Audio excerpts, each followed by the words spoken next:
하나님 말씀 신약 고린도전서 7장 17절부터 24절까지의 말씀입니다. 고린도전서 15번째 시간 부르신 그대로라는 제목으로 하나님의 말씀 전하겠습니다. 고린도 교회 안에는 마치 자신들이 세상과는 아무 관계없이 벌써 하늘나라에서 사는 것처럼 생각하는 그런 사람들이 있었습니다. 사도 바울은 그들에게 이렇게 얘기합니다. 너희들은 이 땅에 사는 동안 각자의 삶의 자리에서 어떤 처지든지 간에 부르신 그대로 삶을 살아가라. 그런데 이 땅에서의 삶은 아무 의미 없는 것처럼 생각하고 세상 방식대로 내가 아직 육신을 입고 이 땅에 사는 동안에는 세상 사람들과 똑같이 살아가고 이 땅을 떠났을 때에 하늘나라만 가면 된다라는 잘못된 생각을 가진 사람들이 고린도 교회에 있었고 지금도 있을 수 있습니다. 그래서 하나님께서는 오늘 사도 바울을 통해서 우리에게 이러한 자기 삶의 자리, 어떤 위치든지 간에요, 그때 당시에는 두 가지 큰 신분적 차이가 있었습니다. 먼저 종교적인 대립이었는데, 하나는 할례를 받은 유대인과 할례를 받지 않은 이방인이었습니다. 유대인들은 자기들만 하나님께 선택받았다라고 생각했습니다. 이방인들을 개처럼 여겼습니다. 이게 종교적인 대립 관계죠. 또 하나는 사회적 대립 관계입니다. 자유인이 있었습니다. 자유롭게 자기 뜻대로 사는 사람들, 이 사람들에게는 노예가 있었죠. 자유인과 노예, 우리식으로 하면 양반과 하인처럼, 이 하인을 나쁜 말로 낮추면 상놈이잖아요. 얼마 전까지만 해도 우리 있었던 것 아닙니까? 바울 시대에는 자유인과 노예의 신분 차이도 있었습니다. 그런데 이러한 신분 차이는 아무것도 아니라는 얘기입니다. 각자의 삶의 자리에서 하나님이 부르신 그대로 하나님의 뜻을 행하고 하나님과 동행하는 것, 이것이 가장 중요하다라고 오늘 본문에서는 말씀하고 있습니다. 남자, 여자, 또 나이가 들고 젊고 가난하고 부자이건 많이 배웠건 그렇지 못하건 이러한 모든 차이들이, 외적인 조건들이 그리스도 안에서는, 교회 안에서는 아무런 관계 없다는 것입니다. 차별 없이 사람을 존중하는 것이죠. 주님 안에서는 외적인 조건이 아니라 하나님의 뜻을 행하는 것이 중요합니다. 바울은 감옥에 갇힌 죄수의 신분이면서도 성도들에게 주 안에서 기뻐하라 라고 선포합니다. 이 내용이 어디 나오죠? 옥중서신 중에 빌립보서에 나옵니다. 사도 바울은 자기 자신은 복음 때문에 감옥에 갇혀 있으면서도 성도들에게 주님 안에서 기뻐하라, 항상 기뻐하라, 내가 다시 말하노니 기뻐하라, 기뻐하라고 외치고 있습니다. 심지어는 감옥에 갇혀 있는 상태에서도 노예 신분으로 주인에게 큰 빚을 지게 하고 금전적인 피해를 입히고 도망쳐버린 그 노예 오네시모를 복음으로 가르치고 영혼을 구원하며 제자로서 길러내는 일을 하고 있습니다. 자기가 처해 있는 상황, 외적인 조건은 매우 안 좋습니다. 그러나 그러한 외적인 조건에 구애받지 않고 사람들을 구원하고 제자들을 양육하며 하나님의 나라를 구하는 일에 사도 바울은 최선을 다했던 것입니다. 그리스도인이 된다는 것은 모든 외적인 조건을 초월하는 것입니다. 바울 시대에 이 할례자와 무할례자, 곧 유대인과 이방인, 그리고 자유인과 노예는 엄청난 차이입니다. 여러분 한번 돌아보시면 연세 드신 성도님들은 기억하실 거예요. 집에 하인이 있었죠? 불인 하인들이 실제로 있었잖아요. 그런데 양반하고, 그러니까 그 집 주인하고 하인하고 얼마나 큰 차이가 있습니까? 이걸 뛰어넘을 수 없잖아요. 그런데 그리스도 안에서는, 교회 안에서는 그것을 뛰어넘을 수 있는 것입니다. 사도 바울은 갈라디아서 3장 28절에 분명하게 얘기합니다. 너희는 유대인이나 헬라인이나 종이나 자유인이나 남자나 여자나 다 그리스도 예수 안에서 하나이니라. 오늘날로 말하면 부자와 가난한 자, 나이가 많고 적은 것 아무 관계 없습니다. 헌금을 많이 드리느냐 적게 드리느냐, 많이 배웠느냐 그렇지 못하느냐 전혀 문제되지 않습니다. 왜냐하면 예수님께서 우리를 위해 십자가에서 죽으시고 예수님의 생명값으로 우리를 사셨기 때문입니다. 그래서 우리는 어떠한 차별도 없이 예수님 안에서는 자유인이면서 동시에 예수님 안에서 종이 된 것입니다. 하나님 앞에서는 모두 다 존귀한 하나님의 사람입니다. 하나님의 가족입니다. 이 얘기가 빌레몬서에 잘 나타납니다. 빌레몬이 누구예요? 사도 바울의 제자입니다. 자유인이에요. 그런데 그에게는 노예가 있었습니다. 이름이 오네시모입니다. 이 오네시모라는 노예가 심각한 금전적인 피해를 주고 빌레몬에게서 도망쳐 버렸습니다. 그때 당시에 노예는 생사여탈권이, 그러니까 죽고 사는 것이 주인에게 달려 있었습니다. 그런데 금전적인 피해를 입히고 도망까지 쳤습니다. 잡히면 어떻게 될까요? 죽을 수도 있습니다. 그런데 이 오네시모가 도망가서 감옥에 갇혀 있는 바울을 만나게 됩니다. 그리고 사도 바울에게서 하나님의 복음을 듣고 그 복음 때문에 구원받아 변화됐습니다. 예수님의 제자가 되었습니다. 문제는 여기서 끝난 게 아니라 바울이 이 오네시모를 이렇게 얘기합니다. 내가 갇힌 중에서 믿음으로 낳은 나의 아들이다, 이렇게 얘기하면서요, 빌레몬에게 다시 보냅니다. 도망쳤는데 노예를 빌레몬에게 다시 보내는 겁니다. 그러면서 쓴 편지가 빌레몬서입니다. 이렇게 얘기합니다. 너에게는 큰 피해를 입혔고 너에게는 도망친 노예일지 모르지만 나와 만나서 예수님을 믿게 됐고 변화됐다. 그리고 예수님의 제자인데 지금은 나와 빌레몬 너에게 너무나 소중한 하나님의 사람이다. 내가 오네시모를 보내는데 이전처럼 노예라고 생각하지 말고 그리스도 안에 형제처럼 대해줘라, 이렇게 부탁을 하는 거예요. 오네시모는 더 이상 사람의 노예가 아니라는 말입니다. 예수님을 믿고 예수님의 제자가 되었기 때문에 이제는 그리스도 안에서 형제가 됐다라는 것입니다. 오네시모는 더 이상 사람의 노예가 아닙니다. 우리 모두는 예수님의 피값으로 사신 하나님의 것입니다. 그러므로 외적인 조건을 보는 사람의 노예가 되지 말으시기 바랍니다. 바벨론 포로기 이후에 이스라엘 백성들 에스라와 함께 1400에서 1500km를 걸어와야 했습니다. 그런데 그 길을 아이들과 소유물을 다 가지고 걸어서 가야 했습니다. 그때 당시는 오늘날과 다릅니다. 도적대들이 있고 늘 위험이 도사리고 있습니다. 그런데도 불구하고 에스라는 사람들에게 도움을 청하지 않습니다. 왕에게 말하면 왕이 들어줄 겁니다. 왜냐하면 에스라를 존중하고 그가 말하는 건 뭐든지 들어줬기 때문입니다. 근데 에스라는 이렇게 얘기합니다. 난 하나님을 믿는다. 우리는 하나님을 믿는다. 도움을 청할 수 있지만 사람에게 도움 구하지 않겠다. 이건 부끄러운 일이다. 하나님을 믿는 우리가 사람을 의지하고 사람에게 도움을 청하는 것은 부끄러운 일이다. 그렇게 하지 않겠다. 그리고 금식을 선포하고 백성들과 함께 모두 다 금식으로 기도하기 시작합니다. 평소에도 하나님의 말씀으로 이렇게 외쳤습니다. 하나님의 손은 하나님을 의지하는 사람과 함께한다. 하나님은 반드시 우리를 도와주신다. 믿고 기도하며 금식하면서 나아갔습니다. 그 먼 길을 어린아이들과 소유물을 가지고 오는데 하나님께서 보호해 주셨습니다. 대적들로부터 도적대들로부터 하나님께서는 에스라와 그의 백성들을 보호하여 주셨습니다.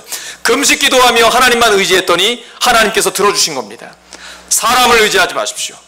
우리 살다 보면 인간관계 속에서 힘 있는 사람, 돈 있는 사람, 내가 아는 사람들을 통해서 자꾸 의지하려는 마음이 듭니다. 사람은 의지할 신뢰의 대상이 아닙니다. 오직 의지는 하나님만 해야 합니다. 하나님만 신뢰해야 합니다. 여기서 오해하지 마십시오. 하나님만 의지한다고 사람의 도움을 안 받는다는 게 아닙니다. 하나님의 은혜가 우리에게 머물면 하나님께서는 우리가 사람들에게 은혜를 받게 하십니다. 사람들에게 도움을 받게 하십니다. 그러나 사람을 의지해서는 안 됩니다. 그러면 하나님의 도우심이 우리를 떠날 수 있습니다. 부활하신 주님을 만나고 그와 동행하는 사도 바울은 사람의 종이 되는 것을 거부했습니다. 그리고 오직 하나님을 섬기는 데 집중합니다. 고린도전서의 뒷부분을 보면 이런 내용들이 나옵니다. 9장 12절입니다. 우리는 권리를 쓰지 않고 범사에 참습니다. 왜냐하면 그리스도의 복음에 아무 장애물도 없게 하려는 것입니다. 바울은 사례비도 안 받았습니다. 직접 자기가 천막을 만들면서 자기 생활비를 벌었습니다. 결혼도 안 했습니다. 그리고 복음 전하는 데만 오직 초점을 맞추고 달려갔습니다. 왜 그러냐면 하나님의 복음이 방해받지 않기 위해서입니다. 고린도서 9장 26절 27절에 이렇게 고백합니다. 나는 분명한 목표를 향해 다름질합니다. 영적인 싸움을 합니다. 나는 내 몸을 쳐서 복종시킵니다. 그리고 더 강력한 얘기를 고린도서 15장 31절에 얘기합니다. 나는 날마다 죽노라. 잘 먹고 잘 살려고 예수님 믿는 거 아니에요? 왜 날마다 죽어야 돼요? 죽으려는 자는 살게 됩니다. 근데 오히려 살려고 하는 자는 죽게 됩니다. 예수님께서 십자가를 지시지 않았다면 우리에게 영원한 생명, 하나님의 나라가 없습니다. 그러나 예수님께서 당신의 생명을 내어놓으셨을 때 우리에게 영원한 생명과 하나님의 나라가 주어진 것입니다. 우리도 마찬가지입니다. 복음을 듣고 예수님 믿고 하나님의 나라가 우리의 것입니다. 우리는 하나님의 영광을 위해 내 삶을 드릴 때에 나머지 모든 것은 하나님께서 책임져 주십니다. 초대교회 성도들은 전염병 같은 존재라고 인정을 받았습니다. 연병이라고 했어요. 성경에 보면 그만큼 강력한 영향력이 있었다는 것입니다. 세상을 뒤집어 엎는 그러한 영향력이 예수님을 믿는 사람들에게 있었습니다. 여러분, 베드로와 요한이 자기들을 감옥에 가둘 수도 있고 죽이고 살릴 수 있는 정치 종교 지도자들에게 이렇게 얘기합니다. 내가 너희들의 말을 들으랴 하나님의 말씀을 들으랴. 바울도 마찬가지죠. 내가 사람을 기쁘게 하랴 하나님을 기쁘게 하랴. 여러분은 어떻게 사시겠습니까? 사람의 종으로 사시겠습니까? 아니면 하나님의 종으로 사시겠습니까? 세상의 종으로 사시겠습니까? 아니면 하나님의 기뻐하시는 종으로 사시겠습니까? 하나님의 사명이 우리에게 있습니다. 사람들을 살리고 제자들을 양육하며 하나님의 나라를 구하는 일 말입니다. 그런데 최선을 다하지 않고 난 뭐 그냥 여기까지야 라고 생각한다 그러면 너무나 아쉬운 거예요. 그거 아니에요. 하나님이 우리를 부르셨을 때는 부르심의 목적이 있어요. 여러분, 사명이 있잖아요. 힘이 없으면 감당 못합니다. 여러분, 사랑하잖아요. 나에게 힘이 없으면 그 사랑하는 사람 도울 수 없어요. 살릴 수 없어요. 사랑한다고 하면서 최선을 다하지 않는 것 거짓말입니다. 말로만 사랑하는 겁니다. 사랑에는 힘쓰는 수고가 있어야 합니다. 최선을 다해야 합니다. 바꿀 수 있다면 바꿔야 합니다. 사랑하기 때문에 힘을 기르는 겁니다. 그 힘을 가지고 사람들을 살리기 위해서 말입니다. 이것이 바로 성경의 정신이에요. 그러나 더욱 중요한 것은 하나님과 동행하는 것입니다. 하나님과 함께 가는 것입니다. 말씀 정리합니다. 주님 안에는 외적인 조건이 아니라 하나님의 뜻을 행하는 것이 중요합니다. 우리 교회는 그런 교회죠. 우리들은 예수님의 피값으로 사신 하나님의 것입니다. 사람의 것이 아닙니다. 사람의 노예가 되지 마시기 바랍니다. 하나님께서 부르신 그대로 하나님과 함께 살아가시기 바랍니다. 아멘. 마태복음 9번째 시간, 뭔가 좀 부족한 사람, 뭔가 좀 부족한 사람이라는 제목으로 하나님의 말씀 전하겠습니다. 뭔가 좀 부족한 사람이 행복한 사람인가요? 좀 이상하지 않으세요? 뭔가 좀 부족한 사람이 아니고 돈이나 욕심으로 꽉 차 있는 사람 행복할 것 같지만 그렇지 않습니다. 이건 아는 사람만 아는 거예요. 마음이 좀 부족한 사람이 행복한 사람입니다. 그래야 거기에 하나님이 계시고 하나님의 나라가 임하는 거죠. 오늘 본문에는 의에 줄이고 목마른 사람이 행복하다라고 되어 있습니다. 의라는 것은 옳다, 정의롭다 이런 뜻도 있고요. 성경에서는 바른 관계라는 뜻입니다. 그래서 하나님과 나, 이웃과 나, 그리고 환경과 나와의 관계에서 뭔가 좀 부족한 게 있다. 그러면 이 부족함을 하나님 채워주세요. 나 그냥 이 정도면 됐어. 아유, 뭐 이 정도면 됐지. 어떻게 더 잘 살아? 이런 사람은 행복하지 못해요. 근데 항상 부족함이 있어요. 하나님과의 관계에서도 조금 더 하나님과 가까웠으면, 하나님 보시기에 바르게 서 있으면, 사람과의 관계에서도 좀 깨어져 있거나 부족한 게 있으면 조금 더 온전해지고 치유가 되고 좋은 관계가 됐으면, 환경도 가능하면 하나님 맡겨주신 거니까 잘 관리가 됐으면, 이렇게 의에 줄이고 목마른 사람이 복이 있는 사람입니다. 의, 옳다, 이걸 성경에서는, 그리고 성경에 쓰여졌던 이스라엘에서는 어떻게 생각할까요? 제가 참고한 책이 장재일 목사님의 히브리적 관점으로 본 마태복음이라는 책입니다. 아주 좋은 책이에요. 제가 적극 추천해 드립니다. 이 책을 읽으시면 성경이 본래 쓰여졌던 히브리적, 곧 이스라엘 사람들 성경적으로는 어떻게 생각했을까? 의에 줄이고 목마른 자, 의라고 하면 성경에서는요, 의인이라는 것을 증거로 보여줄 수 있어야 됩니다. 저 사람 의롭다, 의로운 사람이다, 이 말은 의로운 삶을 살고 있다라는 얘기입니다. 그 대표적인 것이 전도서 11장 1절 말씀입니다. 너는 내 식물을 물 위에 던져라. 여러 날 후에 도로 찾으리라. 내가 먹을 음식이 있습니다. 밥이 있습니다. 이 밥을 물에다 던져버리면 어떻게 되는 거예요? 못 먹죠. 나는 못 찾죠. 물고기가 먹겠죠. 그런데 이건 구제의 의미입니다. 나에게 먹을 것이 있습니다. 이 식량을 내가 먹지 않고, 보니까 배고파하는 사람이 있어요. 가난한 사람이 있으면 내가 먹을 걸 내가 먹지 않고 나눠주는 겁니다. 그럼 나는 어떻게 해요? 먹을 게 없으니까 배고파요. 하지만 거기서 끝나지 않아요. 하나님께서 나중에 도로 갚아주십니다. 이게 본문의 내용이에요. 의, 곧 의인이라는 것은 내가 먹을 걸 나누어 주는 겁니다. 그래서 가난하고 어려운 사람들을 도와주는 것이죠. 근데 내가 먹을 걸 나눠줬기 때문에 나는 배가 고프고 목마릅니다. 하지만 걱정하지 마십시오. 하나님께서 배부르게 해주십니다. 하나님께서 채워주십니다. 이것이 바로 오늘 본문의 말씀입니다. 의에 줄이고 목마른 자는 복이 있습니다. 하나님께서 배부르게 해주십니다. 하나님께서 그 뭔가 부족한 부분을 꽉 채워주십니다. 의를 행하다가 보면 굶주리고 목마를 때 있습니다. 걱정하지 마십시오. 하나님께서 채워주십니다.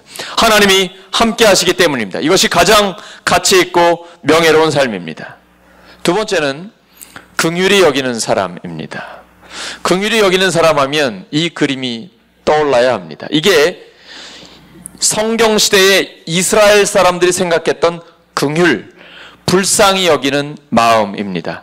임신한 엄마가 자기 뱃속에 있는 그 태아를 향해 느끼는 이 마음이 긍휼, 불쌍히 여기는 마음입니다. 그러니까 엄마가 태아에 대해서 갖고 있는 그 마음, 불쌍히 여기는 마음, 소중히 여기는 그 마음, 이게 바로 긍휼, 불쌍히 여기는 마음, 히브리어로 라함입니다. 하나님께서 사랑과 공의로 우리를 대해 주십니다. 항상 똑바로 해! 공의 임한하신다 그러면 하나님 앞에 어떻게 설 수 있겠어요? 네, 하나님은 마치 임신한 엄마가 자기의 태아를 소중히 여기듯이 우리를 불쌍히 여기고 사랑해 주십니다. 하나님은 너 그렇게 하면 맞는다, 채찍을 드시는 그런 하나님이 아니라 우리를 불쌍히 여기셔서 용서해 주시는 하나님이에요. 몇 번이나 용서해 주실까요? 베드로가 예수님께 여쭤봅니다. 선생님, 저한테 잘못하는 사람 있으면 몇 번이나 용서해 줄까요? 큰 마음 쓰고 한다는 얘기가 한 7번 정도 용서해 줄까요? 그때 예수님께서 7번? 용서는, 불쌍히 여기는 건 숫자와 관계없다. 무제한이다. 70번씩 7번이라도 용서해 줘라. 그 말은 딱 77, 49, 490번이 아니라 무제한이라는 겁니다. 불쌍히 여기는 마음은 제한이 없어요. 제한이 없어요. 또 용서해주고 또 용서해주는 거예요. 그게 예수님의 마음이고 가장 복 있는 사람이에요. 긍휼히 여긴다라는 것은 임산부가 자기 태아에 대해 갖고 있는 그 마음이에요. 건드리면 터질까? 잘못하면 다칠까? 여러분, 지금 며느님들 아니면 따님들이 태아를 갖고 있을 때 얼마나 소중히 아껴요. 어떻게 될까봐. 특별히 임신 초기에. 그게 불쌍히 여기는 마음이거든요. 불쌍히 여기는 마음은 제한이 없어요. 엄마가 자기 태아를 아끼는 그 마음이에요. 예수님께서는 사람들을 보고 불쌍히 여기셨습니다. 목자 없는 양 같기 때문이에요. 어디로 가야 할지 모르거든요. 양은 시력이 매우 약합니다. 그리고 몸이 자기 스스로를 보호할 수가 없어요. 그래서 앞에 있는 양을 그대로 따라갈 수밖에 없습니다. 우리가 그렇잖아요. 한 치 앞도 내다볼 수 없잖아요. 그런데 예수님이 우리를 불쌍히 여기세요. 그리고 우리의 목자가 되어주십니다. 우리 보고 아무 걱정하지 말라고 그러세요. 푸른 풀밭으로 쉴만한 물가로 인도해 주신다고요. 그리고 우리에게 힘들 때마다 내 잔이 넘치나이다, 넘치도록 공급해 주신다고 약속해 주셨어요. 우리를 불쌍히 여기시기 때문입니다. 우리도 마찬가지입니다.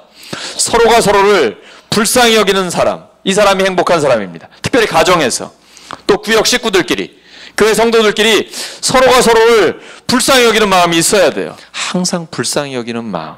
이게 있어야 서로가 행복합니다. 안 그러면 자꾸 요구하게 돼요. 나한테 자꾸 뭐 달라고만 해요. 달라고. 우리 사랑해서 결혼한 거잖아요. 사랑해서 아이 낳은 거잖아요. 근데 이게 시간이 흐르면 이 사랑의 감정이 싹 사라지고 자꾸 해달라고 그래. 달라. 미국도 아닌데 자꾸 달라고 한다고. 뭘 달라고 하냐고. 달라고 하면 서로가 불행해져요. 짜증나고 폭발해요. 그리고 요구한다고 들어주나요? 안 들어줘요. 그럼 포기합니다. 그러면 각각 너는 너, 나는 나 이렇게 사는 겁니다. 가정에 있지만, 교회에 있지만 요구만 하면 다 불행해져요. 하지만 불쌍히 여기면 모두가 행복해지는 것입니다. 이게 예수님께서 우리에게 주신 그 마음이에요. 예수님이 우리를 그렇게 여기시고요. 예수님이 보여주시는 하나님. 여러분 성경은 전체를 보셔야 됩니다. 예수님이 보여주시는 하나님은 누가복음 15장이에요. 두 아들을 둔 아빠. 둘째 아들이 아빠의 유산 가지고 다 나가 외국에서 허랑방탕 써버리고 거지꼴이 되어 돌아옵니다. 하나님은 기다리고 계세요. 불쌍히 여기세요. 아이고 내 아들이 이거 다 써버리고 거지가 됐어. 그동안 얼마나 배고팠을까. 얼굴이 이게 뭐니. 꽉 안아주신다니까요. 새 옷 가져와. 제일 좋은 옷을 가져와. 살진 송아지를 잡아라. 잔치를 벌여요. 내 아들 잃어버렸다가 찾았고 죽었다가 살았다. 이분이 바로 예수님이 보여주시는 하나님이에요. 우리의 하나님이에요. 불쌍히 여기시는 그 하나님. 다윗을 보세요. 다윗이 뭘 잘못해서 사울에게 쫓겨다녀요. 사울의 충성된 신하 아닙니까? 나갈 때마다 전쟁터에서 승리하고 돌아왔습니다. 그런데 사울이 요거 그대로 놔뒀다간 내 아들이 왕이 될 수가 없습니다. 그래서 정치적인 적이라고 생각하고 다윗을 잡아 죽이려고 합니다. 쫓아다녀요. 얼마나 괴롭겠어요. 왕이 자기를 쫓아다니니 힘없이 도망 다닐 수밖에 해요. 다윗에게 절호의 기회가 왔습니다. 동굴 속에서 사울이 응아를 하고 있는 거예요. 요거는 그대로 딱 죽일 수 있지 않습니까? 자기 부하가, 다윗의 부하가 얘기합니다.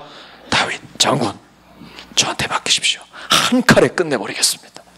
다윗이 뭐라 그래요? 하나님께서 기름 부어 세운 왕이다. 손대지 마라. 그리고 그대로 나옵니다. 또 한 번 죽일 기회가 있었는데 그때도 옷끝만 살짝 자르고 거기 옆에 있는 물통 이것만 갖고 나옵니다. 그리고는 내가 왕을 죽일 기회가 있었습니다. 왕이시여, 제가 뭘 잘못했다고 저를 죽이려고 쫓아다닙니까? 저는 하나님이 기름 부으신 왕 죽이지 않습니다. 불쌍히 여기잖아요. 죽일 기회가 2번이나 있었는데 죽이지 않았어요. 불쌍히 여기고 용서합니다. 이게 바로 하나님의 사람의 마음가짐입니다. 오늘 말씀 정리합니다. 의를 행하다 보면 때로는 굶주리고 또 목마를 때도 있습니다. 그러나 걱정하지 마십시오. 하나님이 우리와 함께 하십니다. 하나님께서 우리를 배부르게 채워주실 것입니다. 하나님을 바라보고 의를 행하는 우리 모두가 되기를 예수님의 이름으로 축원합니다. 또 한 가지는 긍휼히 여기는 사람입니다. 불쌍히 여기는 마음. 임신한 엄마가 자기 뱃속의 태아를 생각하는 것처럼 소중히 여기고 안타깝게 불쌍히 여기는 그 마음. 불쌍히 여기는 그 마음 그 자체가 행복한 사람입니다. 우리는 긍휼히 여기는 마음을 가지고 있어 사람을 살리고 모두가 행복한 가장 가치 있고 명예로운 삶을 사는 우리가 되기를 예수님의 이름으로 축원합니다.